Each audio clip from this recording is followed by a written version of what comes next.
One extreme, I guess, is people vilify alternatives and hedge funds and private equity in particular. It's kind of this feeling of like the people who are running this are some sort of combination between like a Bond villain and Captain Hook, and they're just like out here twisting their mustache, like trying to figure out ways. I should have grown my mustache out for very specific point. It feels like this, they're just here to steal your money, and they have no moral compass, and so people kind of fall into one of two camps. Sure.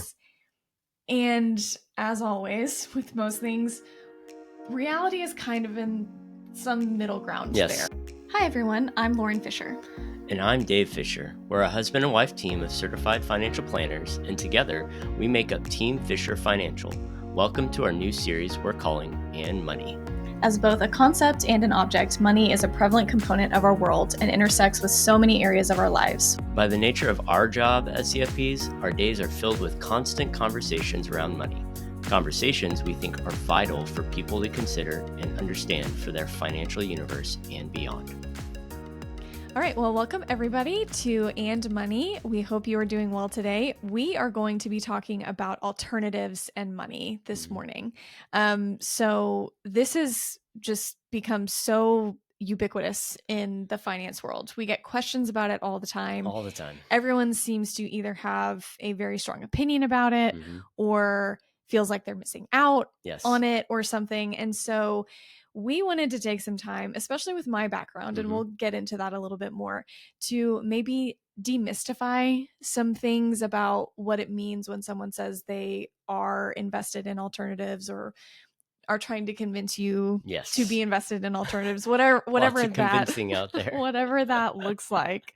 I feel like half my LinkedIn feed is just people pushing their like private fund. I've got a condo down in Tampa. It needs investors.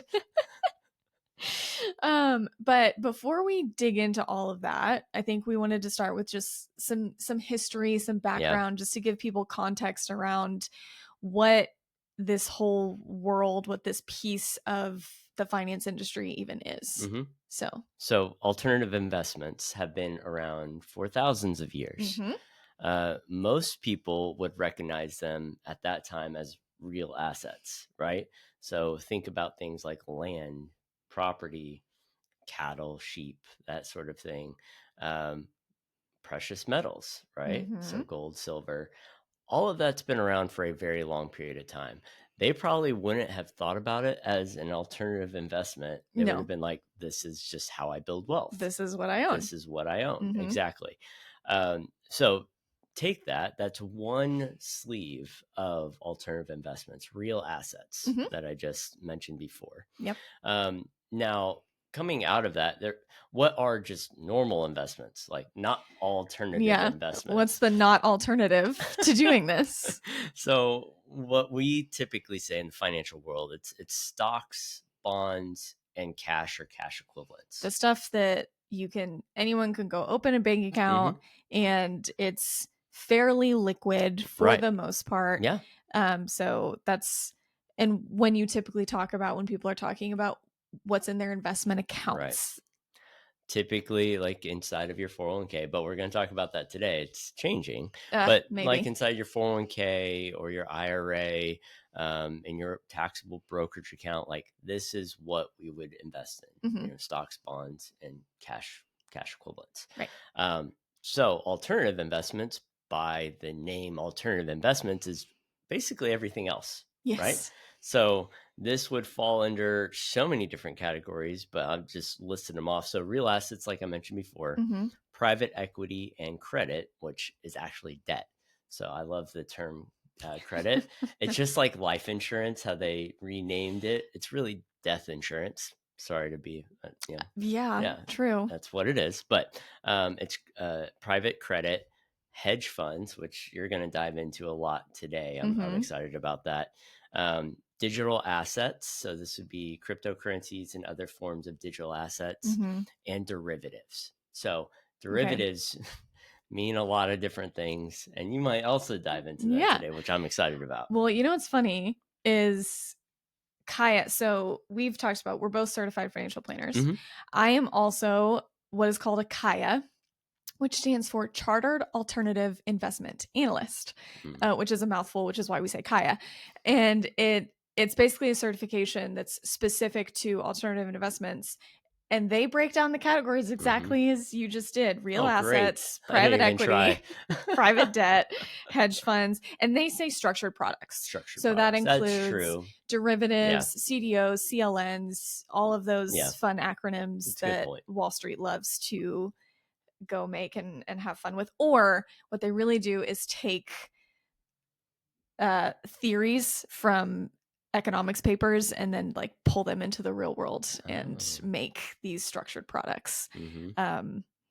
Which that could actually be a whole other episode. We might, depending on how this conversation goes, we might dive into one specific area, whether it's hedge funds or structured products, and just talk about that a little bit more. Yeah. So when people say alternatives, it's one of those things, but especially lately, I think what we're seeing is hedge funds, private equity, and real estate funds are really where you're seeing the most attention. Well, and private credit, included with that. Yes, true. I don't see a bunch of people looking at structured products. Crypto is its own animal. We are going to do a crypto episode eventually. That'll be very interesting. We have wildly different opinions about crypto. So we're gonna dig into that. But that being said, you hit it on the head. So perfect. But when we talk about those different things, and me being a Kaya, I think one of the things, and the reason that I really wanted to do this episode, is I feel like I see people falling into one of two camps. One extreme, I guess, is people vilify alternatives and hedge funds and private equity in particular. And it's index funds all the way, don't do anything else. Well, it's kind of this feeling of like the people who are running this are some sort of combination between like a Bond villain and Captain Hook, and they're just like out here twisting their mustache, like trying to figure out ways. I should have grown my mustache out for that very specific point. It feels like this, they're just here to steal your money, and they have no moral compass, and so there's that extreme. The other extreme is what I would call the kind of FOMO feeling. Yes. Which is, this is how wealthy people get wealthy. This is the secret. This is the way. Yeah. And if you are investing in stocks and bonds, like, you're missing out. You don't get it. And so people kind of fall into one of two camps. Sure. And as always, with most things, reality is kind of in some middle ground there. And so I kind of want to bring and demystify some of it to kind of maybe help people figure out the middle ground. And that's where, so my background, before we were working together, before I came on and pivoted in my career to financial planning, I was in the alt space for years. I started with a group called SALI, SALI, which stands for Separate Account Life Insurance. And it is probably the most niche of a niche that you can get into in finance. We helped hedge funds and alts companies create a very specific type of fund, type of structure called an insurance dedicated fund. It's used by ultra high net worth individuals, typically for like tax and estate planning. It's a very bespoke thing. And that's where somebody saw. Well, what's the basic structure of it? So how does that work? The basic structure is someone wants to invest in a hedge fund or some sort of private investment. Sure. But they want to do so within a life insurance policy. Why would they want to do that? That gets into like a whole tax discussion. But the basics of it.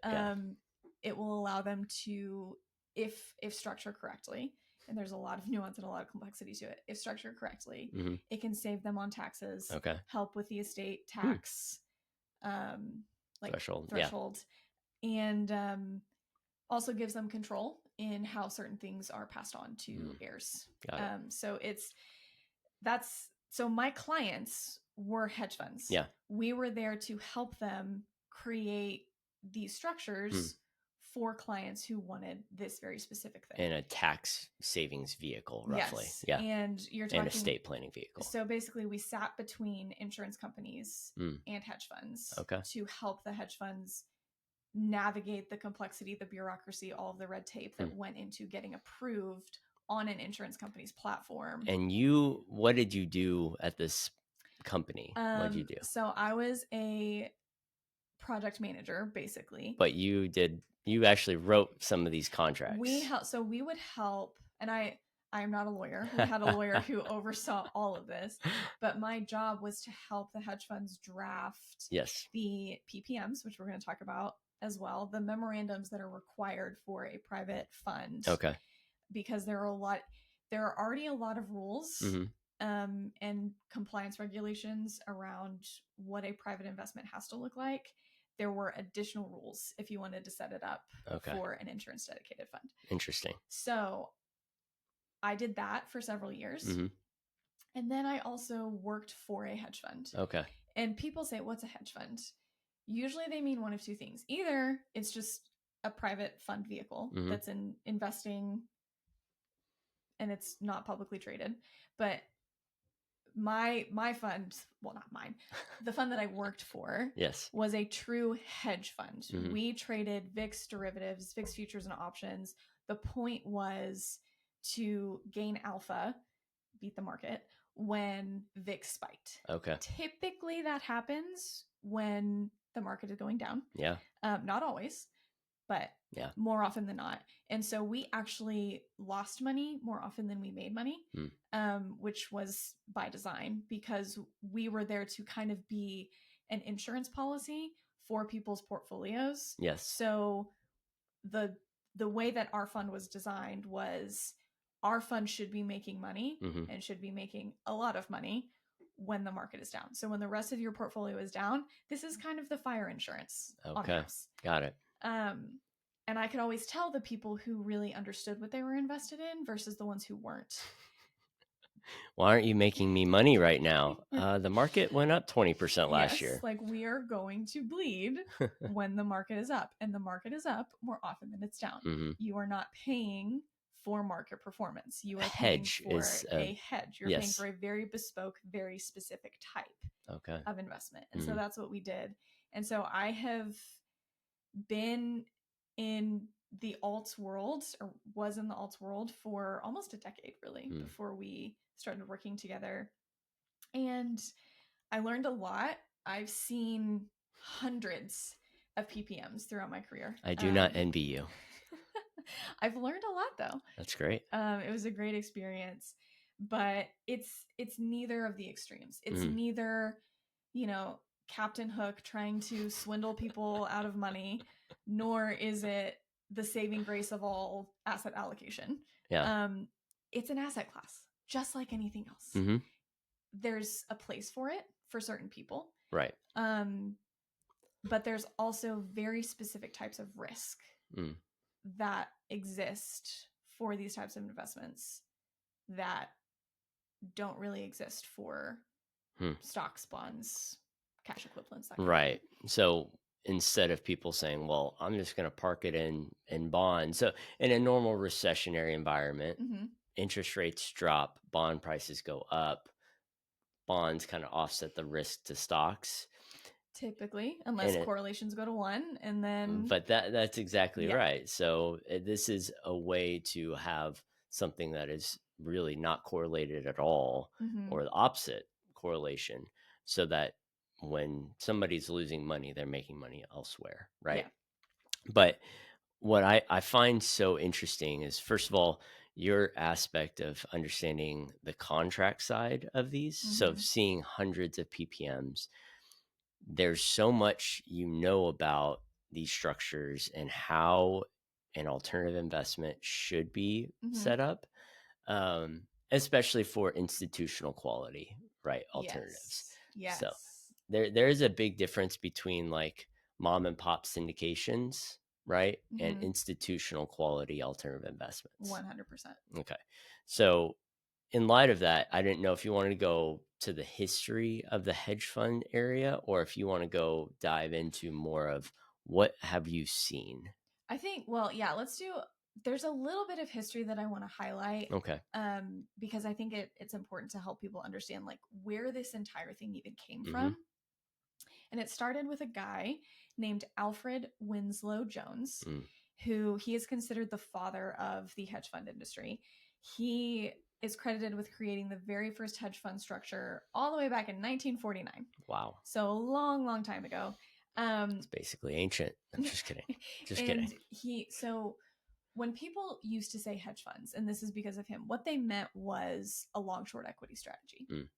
What's that mean? So yeah, if you don't know what a long short equity strategy is, basically to go long a stock is to buy it. Okay. You think it's going to go up in value. So you want to hold it because you want to experience the growth. To short a stock is to basically sell it to somebody else in the hopes that the price of that stock goes down. Right. If you are shorting a stock, you are expecting it to underperform or to lose value. Yeah, you actually borrow that stock at a certain valuation. The valuation drops, you give it back, and then you basically make the difference there, right? Yes, yeah. Exactly. So his strategy was really simple, but at the time it was revolutionary, which was I'm going to go long on stocks that I think are going to perform well. I'm going to go short on stocks that I think are going to perform poorly, and I'm going to use leverage to do it. Okay. Which meant that he could have higher. How did he use leverage? What is leverage? So basically, he would borrow money. Okay. In order to make more of these investments, which when you do that, you can get multiples on what would otherwise be a simple investment. Wow. I didn't know he was using leverage back then. He was. That's kind of what made it so impressive. His cumulative gains over the first 10 years of the fund was over 1,000%. Wow. And nearly 5,000% by 1968. Of the 34 years that he ran this fund, 3 years were losers. Okay. So is he still around? No, he is not. Alfred is not trading anymore. So, as you can imagine, people started paying attention. Yes. And long short equity strategies started popping up everywhere. And this isn't always the case, but it's one of those things when you have somebody who's created a strategy that is producing alpha that has incredible returns, you're going to have copycats. And the more copycats you have, the alpha kind of starts to decay. That makes sense. Because more and more people are starting to do the same thing. Yeah. The value of that lessens for several reasons that we don't really have time to get into. Right. But that's where it started. And it was one of those things where compliance and regulation caught up to what he was doing. And he didn't do anything wrong. Right. But as this type of structure started to grow, the SEC started paying attention. Slows things down a little bit. Yes. And they started to realize that a lot of times people didn't quite understand what they were getting into. And you saw more and more private funds failing, people losing a lot of money on over leveraged, really, really risky portfolios that were kind of based on what he did, but it's morphed and grown into an animal of so many different types of things. And so they basically started, and I'm way oversimplifying this, but they started saying two things. One is you have to disclose you have to disclose the risk. You have to disclose your fees. You have to, people have to understand what they're investing in. And they also said, this is too complex for the everyday person. We need to put some guardrails and some hurdles on who can invest in this type of stuff. And the thing they came up with, because it was really the only objective way to do it, was base it off of people's net worth. Okay. So that's where the term like accredited investor comes from. And there are even rules around like if you're an accredited investor versus a qualified purchaser, how many investors can someone even have in a fund? Wow. And it gets really complicated, but they basically said for accredited, you have to have $1 million in net worth, not including your home, or you make $200,000 single, $300,000 married, and there are a few other things, or there's like, institutions. They expanded it recently. Like if you have your Series 7, oh, great. You took a test that shows you at least have some like basic understanding of investing, I would hope. Because the Series 7, like you have a 7. Yeah. Is one of Is the 65 part of that too? I feel like it should be. I think it is. Yeah.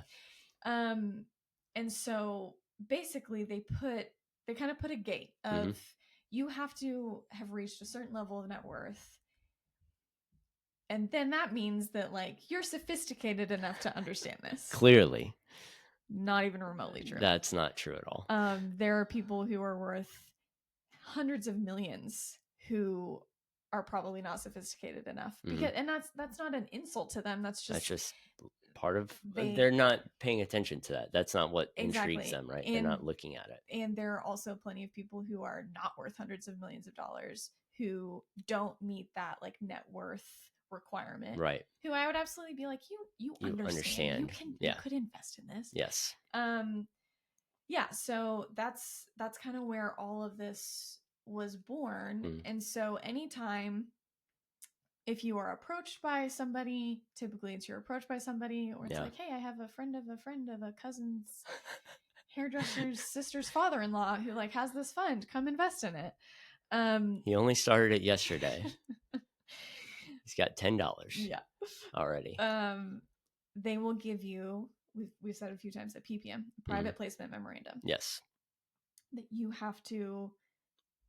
are supposed to read through, and you sign a document. How many hundreds of pages are these? Anywhere from 70 on the low end to 200, 70 to 200 pages of thick legalese that you sign. When you sign a subscription packet, you sign and say, I have read this and I understand everything that's listed in here. I could lose all my money tomorrow. Yes. Yeah. And I've joked that it's like basically a PPM is 101 ways that a lawyer has figured out how to tell you could lose your money. Which is true, but there's actually a lot of really helpful information. But before we get into that, because I do want to give people some practical tips on like if you are looking to invest in this, first we have to caveat just from a compliance perspective.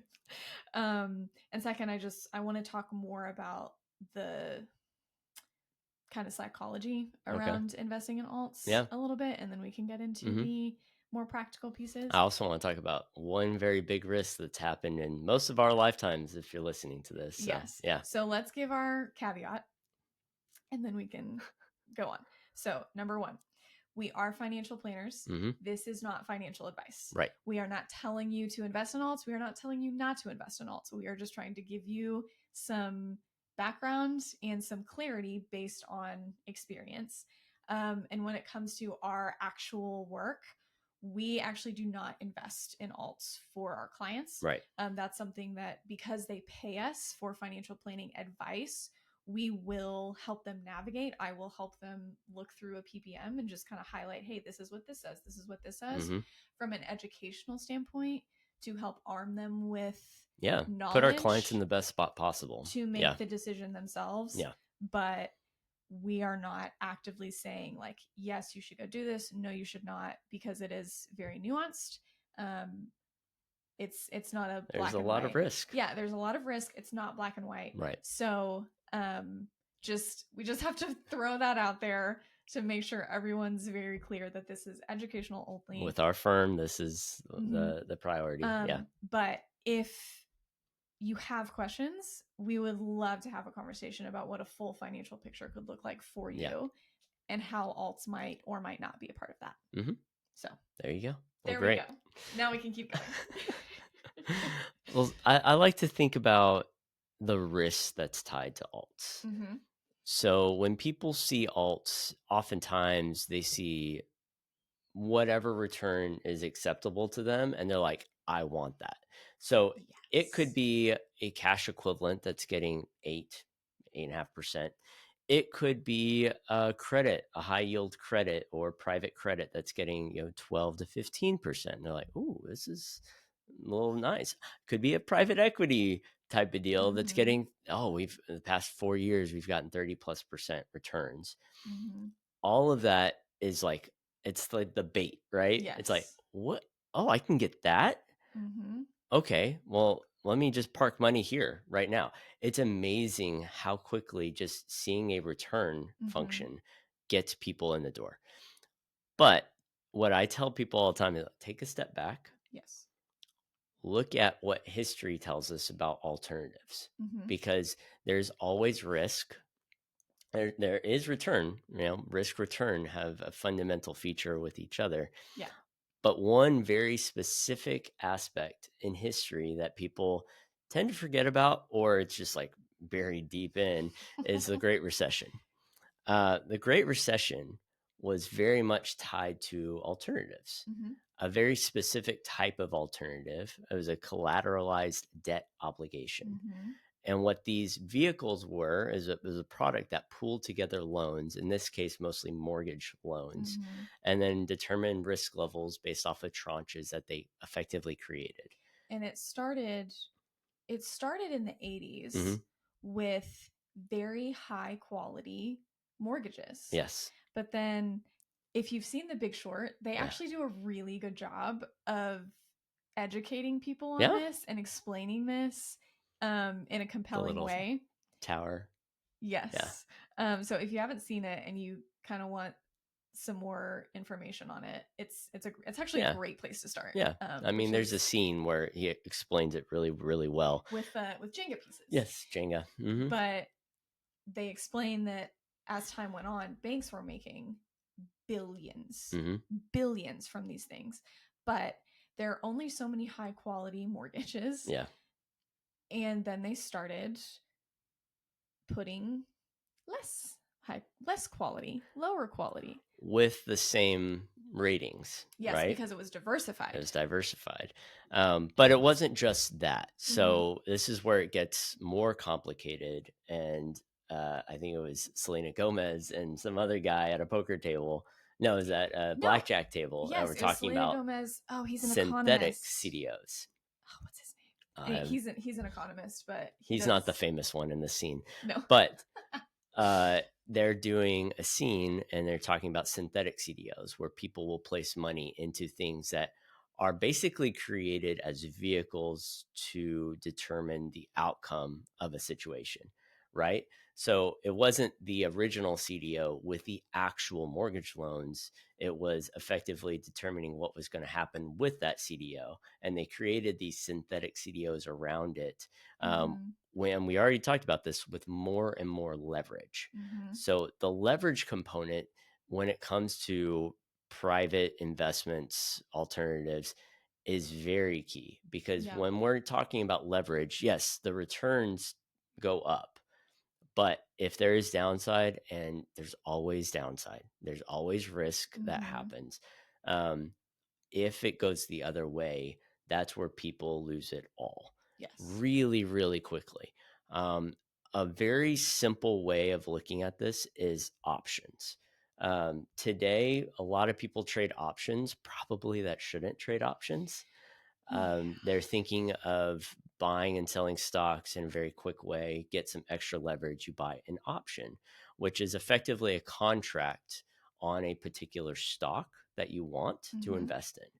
If the option expires, most options, first of all, expire worthless, just so you know. So the people that are issuing them, if they're very smart of how they're determining the risk, they're oftentimes making money. Yeah, and a lot of times that's market makers, and that's their job is they create call and put options. A call option basically says, I'm going to buy this contract with you, and if this stock goes up by a certain amount by this date, you're going to pay me. Yeah. If not, it's worthless. But I got the option piece because most people today think of options as just like, honestly, a quick way to make a buck.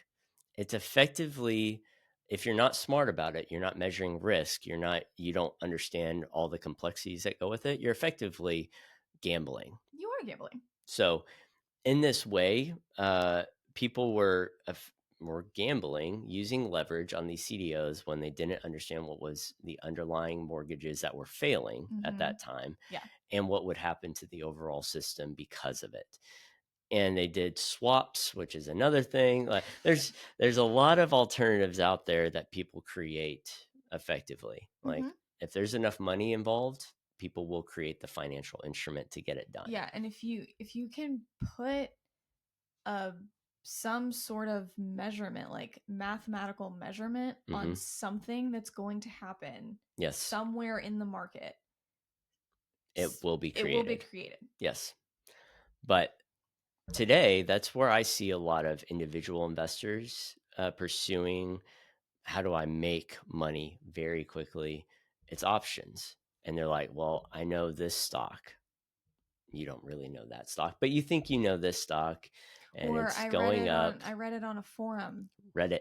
I saw a meme. Yeah. But all that to say, like, there's so many different types of alternatives and so many different ways to lose your money now, which is why it's imperative to look at all the risks that are tied to it. And I think gets into where your background is incredibly helpful. All right, guys. So we are actually going to cut it here because we did not realize this conversation was going to go so long and have so much information. So we are actually going to break this up and put it out in 2 episodes. So this will be the end of Alts Part 1. And then next week we will drop Alts Part 2, where we'll talk more practical. Yeah. And so we hope you tune in, and we will see you again soon.